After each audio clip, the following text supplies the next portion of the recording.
All right, let's talk about Spiral. No, unfortunately, not Book of Saw Spiral, although that was supposed to have already been out by this point.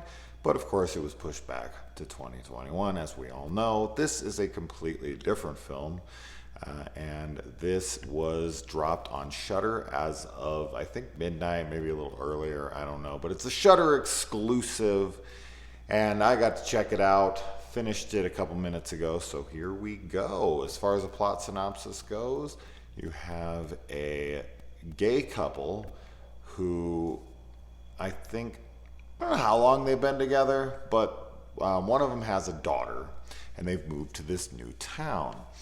And while they are there, they start to get harassed, and one of the gay men in this movie becomes extremely paranoid that there are people after them, and that's mostly the movie. Is just kind of, I would say it focuses mostly on his paranoia and him trying to prove or investigate what may or may not be happening. There's only maybe one familiar, no, I'm sorry, like two familiar faces in this film, but no one of like big named recognition. As far as this film goes, I thought it was fine. I definitely think there will be people that think that because there's homosexuals in it, that immediately labels it as an agenda film. I just don't see that, but I do think that the homosexual angle to the film does pay off in the end, and I did really like the ending for that because it just justified it. Because if you're going to have gay characters in a movie, make it make sense to the plot if you're going to put so much focus on it. Like, I don't care if the characters are gay, make them gay, but don't make it the focus of the film unless it has a purpose to it. You know what I mean? Otherwise, it does feel agenda or as an agenda. But anyways, moving on from that, I don't care either way, to be completely honest. But I just found that the film focused so heavily on his paranoia, which is fine, but it just feels like yet another one of the... It plays out like a haunted house movie.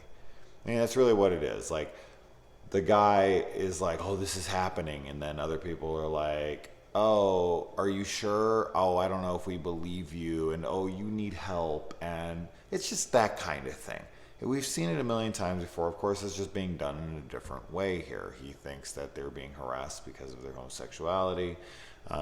There's a focus on the daughter and her relationship with a new boy in town that it ends up going somewhere, but I never felt really connected to that relationship. And I feel like that would have served the story much better had we had a little bit more focus and a little bit more of a connection there.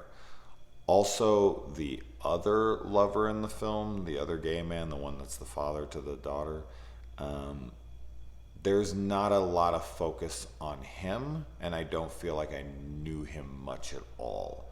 And I just feel like those three characters are the main characters of the film, and I just would have liked the other two explored more than the one guy who's sitting there the whole movie going, I think this is happening. You know, it's kind of one of those things.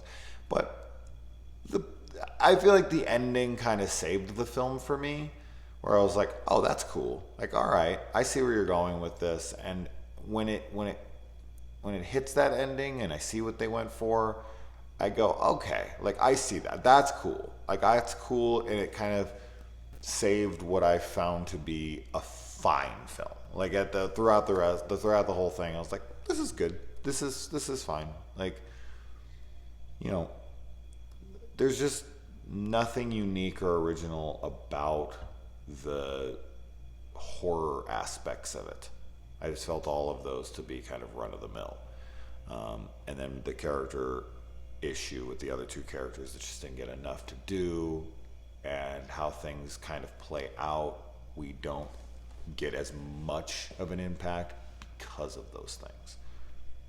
So, yeah, overall, it's okay. I know a buddy of mine is Paul Shunk. I'll give you a shout out because I know you're watching this.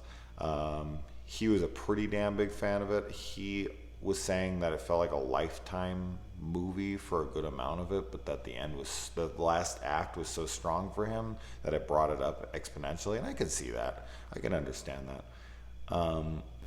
But for me, it just wasn't enough. It just wasn't enough for me to elevate the entire film. But as I did say, I think the ending is pretty cool enough for me to appreciate the rest of the film. So I think maybe Paul and I had just a different opinion at the end with how much the ending elevated it for us. And that's about that. So not what I'm recommending running to, but it's not bad. So anyways, I gotta get to bed. Adios.